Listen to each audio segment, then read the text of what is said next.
tangents.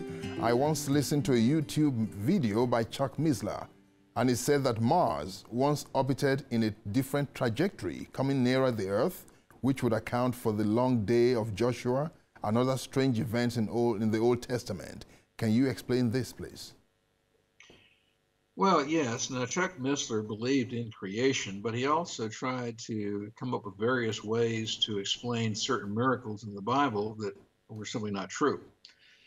Now, with the long day of Joshua, or the shadow going backwards on the wall at the time of Hezekiah, this would require that the earth stopped, or stopped and went backwards, then stopped and went forwards, depending upon Hezekiah or Joshua. But the problem with that is, if it ever occurred that way, we would all be dead.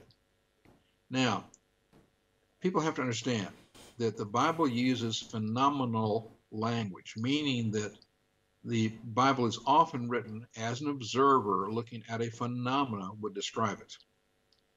Now, when we take a look at the long day of Joshua and the shadow going back and forth on the wall with Hezekiah, these are local miracles. They did not happen across the entire world. There were many very good astronomers in China, India, Egypt, South America that have no record of this happening, and they certainly would have if they had observed it. So these are local miracles where God made it appear that the moon stayed in one place, when in fact the earth continued to rotate. Now, God has the power to do that. He's the light giver. He can make the moon appear to occur in a spot in the sky and not move, when in fact the moon itself had moved and simply blocked out the view of the moon as it was moving. The same thing with Hezekiah. God is the light giver. He can make light. He can cause the shadow to go backwards and then forwards again as a local miracle. But that's what these are, local miracles.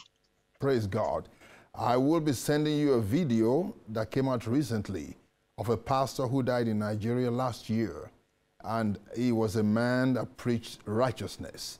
On the day of his funeral, guess what? The sun took a different dimension in the sky. It was actually filmed live. I'll send that to you so you can, because that was a local occurrence at that particular funeral, like you're saying tonight. Praise God. But it's a local miracle. Yeah. It is not a global miracle. That's correct. Brilliant.